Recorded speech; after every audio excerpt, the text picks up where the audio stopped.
देवों के देव महादेव के चरणों में प्रणाम करती हूँ, मेरा प्रणाम स्वीकार हो। माता पार्वती के चरणों में प्रणाम करती हूँ, मेरा प्रणाम स्वीकार हो। गणेश भगवान के चरणों में प्रणाम करती हूँ, मेरा प्रणाम स्वीकार हो। धरती माता के चरणों में प्रणाम करती हूँ, मेरा प्रणाम स्वीकार हो। सभी देवी देवताओं के चरणों में प्रणाम करती हूँ, मेरा प्रणाम स्वीकार हो।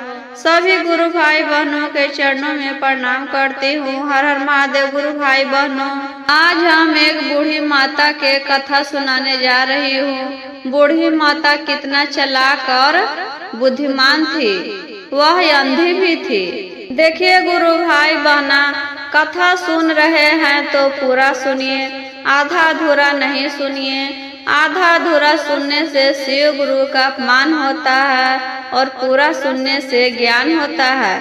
आधा अधूरा ज्ञान किसी भी काम का नहीं होता है, इसलिए जब भी सुने पूरा सुनिए। एक गांव में एक बूढ़ी माता रहती थी। बूढ़ी माता के एक बेटा था और एक बहू थी। बूढ़ी माता बहुत ही गरीब थी। उनका बेटा का शादी किए कई बरस हो चुका था, लेकिन एक भी औलाद नहीं था। बूढ़ी माता शिव गुरु के बहुत ही बड़ा भक्त थी। रोज चर्चा में जाती थी, भर दिन शिव गुरु के नाम लेती रहती थी। बूढ़ी माता के घर में बहुत सारी बकरियां थी। बूढ़ी माता अंधी थी, फिर भी डंडा लेकर धीरे धीरे सारी बकरियां को लेकर जंगल में चराने चली जाती थी और एक जगह बैठकर शिव गुरु के भजन कीर्तन करती रहती थी। नमः शिवाय के जाप करती रहती थी और सारी बकरियां अपने आप चरती थी और शाम को सारी बकरी को लेकर घर चले आते थे बूढ़ी माता। रोज का इनका यही काम था। एक दिन का होता है गुरु बहना, बूढ़ी माता बकरी चराने जंगल में गए तो सारी बकरियां चरने लगती है और बूढ़ी माता अपना शिव चर्चा करने लगते हैं। तो उसी रास्ते से शिव गुरु अपना भेष बदलकर घूम रहे थे कि कहाँ कहाँ शिव चर्चा हो रहा है, कितना लोग मेरा नाम लेते हैं, कौन दुख में है और कौन सुख में है, यही घूम घूम कर देख रहे थे। घूमते घूमते गुरु बहना वही जंगल में चल जाते हैं जहाँ अंधी बूढ़ी माता बकरी चरा रहे थे और शिव चर्चा कर रहे थे। शिव गुरु उनका भक्ति से बहुत खुश हो जाते हैं। कहते हैं इतना सारा जगह घूम लिया, लेकिन ऐसा चर्चा करने वाला मुझे कोई भी नहीं मिला कि अपना काम भी कर रही हो और चर्चा भी कर रही हो। यह तो सच्ची भक्त लग रही है। बूढ़ी माता के पास जाकर कहते हैं, माता जी आप यहाँ क्या कर रहे हैं? बूढ़ी माता कहते हैं, आप कौन है बेटा? हम तो शिव गुरु के नाम ले रहे हैं, उनका चर्चा कर रहे हैं। शिव गुरु कहते हैं, आप जिनका नाम ले रहे हैं हम वही हैं, मांगिए जो मांगना चाहते हैं वह मांग लीजिए। बूढ़ी माता तो सोच में पड़ जाती हैं कि हम शिव गुरु से क्या मांगे, अपना आँख मांगे कि धन दौलत मांगे, क्या मांगे इनको से। कुछ सोच समझकर कहते हैं बूढ़ी माता कि ठीक है, आज हम कुछ नहीं मांगेंगे, रात भर हम सोच कर आएंगे तो हम आपसे कल कुछ मांग लेंगे। शिव गुरु कहते हैं ठीक है, कल हम इसी जगह पर मिलेंगे। शाम को बूढ़ी माता सारी बकरी को लेकर घर चली जाती है और जंगल में के सारा बात अपने बेटा और बहू से बताते हैं।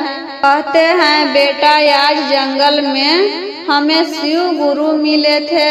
बेटा और बहू तो सुनकर हंसने लगते हैं। भगवान किसी को सामने आते हैं क्या? वह किसी को दिखाई नहीं देते हैं कि वह कैसे हैं। आप झूठ बोल रहे हैं, आपके साथ कोई मजाक कर रहा होगा आपको अंधा देखकर।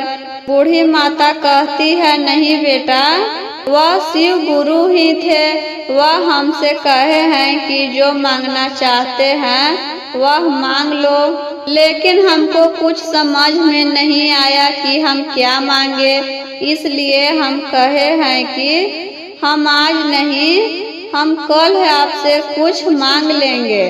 तो तुम ही बताओ कि हम क्या मांगे।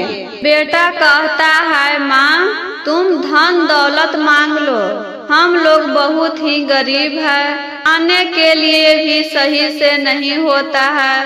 धन दौलत मांगने पर आज से हम लोग अमीर हो जाएंगे, कमाने का भी जरूरत नहीं होगा।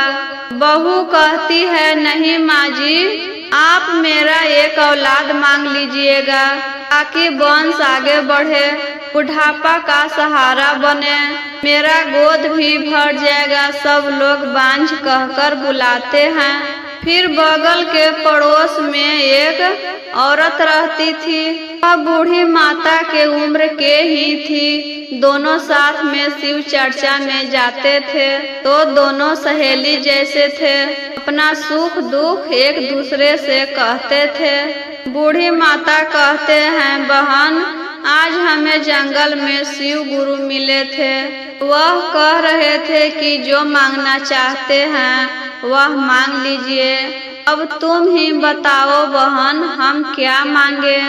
बेटा तो कह रहा है कि धन दौलत मांग लो, बहू कह रही है कि मेरा गोद भर दीजिए। हमें तो कुछ समझ में नहीं आ रहा है कि हम क्या मांगे। उनकी सहेली कहती है, अपने बेटा और बहू के बात पर ध्यान मत दो, तुम अपना आँख मांग लो ताकि तुम दुनिया को देख सको कि कैसे लोग होते हैं, मेरा घर द्वार कैसा है, मेरे बेटा और बहू कैसा है, दुनिया में क्या क्या हो रहा है, इसी से तुम देखोगी। धन दौलत मांगने से तुम्हें क्या होगा, तुम्हारी जिंदगी अब कितना दिन का है। तुम अपने बेटे और बहू के बात नहीं सुनो।